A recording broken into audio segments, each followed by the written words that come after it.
வணக்கம். பைபிளை முழுவதுமாக வாசிக்கும் நம் லட்சிய பயணத்திற்கு உங்களை அன்புடன் வரவேற்கிறேன். இன்று நாம் யோபு 21 ஆம் அதிகாரத்தை வாசிக்க இருக்கிறோம்.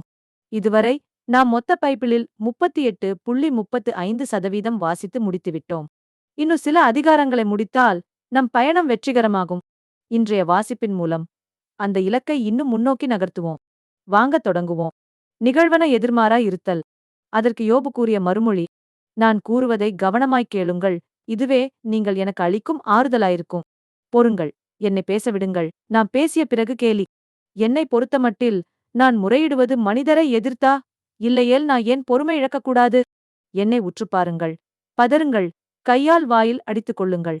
இதை நான் நினைக்கும் பொழுது திகிலடைகிறேன். நடுக்கம் என் சதையை ஆட்டுகிறது. தீயோர் வாழ்வதே, நீண்டாயுள் பெறுவதேன், வலியோராய் வளர்வதே. அவர்களின் வழிமரபினர் அவர்கள் முன் நிலை பெறுகின்றனர். அவர்களின் வழித்தோன்றல்கள் அவர்கள் கண்முன் நிலைத்திருக்கின்றனர். அவர்களின் இல்லங்களில் அச்சமற்ற அமைதி நிலவுகின்றது. கடவுளின் தண்டனை அவர்கள் மேல் விழவில்லை. அவர்களின் காளைகள் பொலிகின்றன, ஆனால் பிசகுவதில்லை. அவர்களின் பசுக்கள் கருவுறும், ஆனால் கரு கலைவதில்லை. மந்தை போல அவர்கள் தம் மழலைகளை வெளியனுப்புகின்றனர். அவர்களின் குழந்தைகள் குதித்தாடுகின்றனர். அவர்கள் தம்புரு, சுரமண்டலம் இசைத்துப் பாடுகின்றனர். குழல் ஊதி மகிழ்ந்திடுகின்றனர். அவர்கள் மகிழ்வில் தம் நாள்களை கழிக்கின்றனர். அமைதியில் பாதாளம் இறங்குகின்றனர். அவர்கள் இறைவனிடம் இயம்புகின்றனர்: எம்மை விட்டு அகலும், ஏனெனில் உமது வழிகளை அறிந்து கொள்ள நாங்கள் விரும்பவில்லை. எல்லா வல்லவர் யார் நாங்கள் பணிபுரிய? அவரை நோக்கி நாங்கள் மன்றாடுவதால் என்ன பயன்?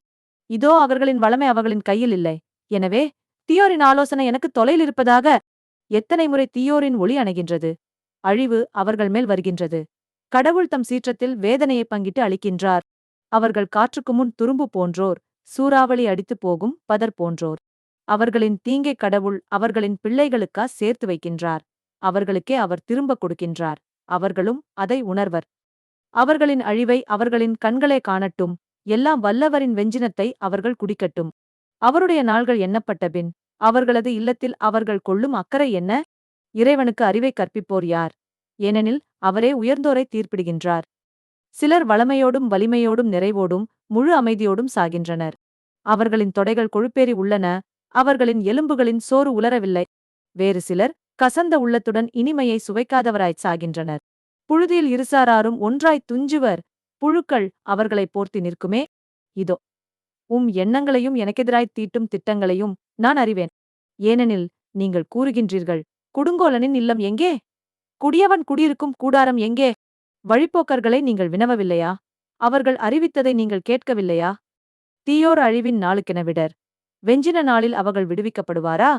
யார் அவர்களின் முகத்துக்கு எதிரே அவர்களின் போக்கை உரைப்பார்? யார் அவர்களின் செயலுக்கேற்ப கொடுப்பார்? இருப்பினும் கல்லறைக்கு அவர்கள் கொண்டுவரப்படுவர். அவர்களின் சமாதிக்கு காவல் வைக்கப்படும். பள்ளத்தாக்கின் மண் இனிமையாயிருக்கும். மாந்த அனைவரும் அவர்களை பின்தொடர்வர். அவர்களின் முன் செல்வோர்க்கு கணக்கில்லை. அப்படியிருக்க வெற்றுமொழியால் நீர் என்னை தேற்றுவதெப்படி? உமது மறுமொழி முற்றிலும் பொய்யே. நாம் 1189 அதிகாரங்களில் 457 அதிகாரங்களை நிறைவு செய்துவிட்டோம். இன்னும் சில அதிகாரங்களை வாசித்தால் முழு பைபிளையும் முடித்துவிடுவோம். நாளை அடுத்த அதிகாரத்தை பார்க்க சந்திப்போம். நாள்தோறும் இந்த பயணத்தில் நீங்களும் பங்கேற்றால் பைபிளை முழுமையாக வாசித்து முடிப்போம். இது நம் வாழ்க்கையிலும் ஆன்மாவிலும் பெரிய மாற்றத்தை ஏற்படுத்தும். இந்த பயணம் உங்களுக்கு நம்பிக்கையையும் சமாதானத்தையும் கொடுத்தால் இந்த வீடியோவை லைக் செய்யவும் சப்ஸ்கிரைப் செய்யவும் மறக்க வேண்டாம். பகிர்ந்து மற்றவர்களையும் இந்த பயணத்தில் சேருங்கள். நாளை மறக்காமல் வாருங்கள்.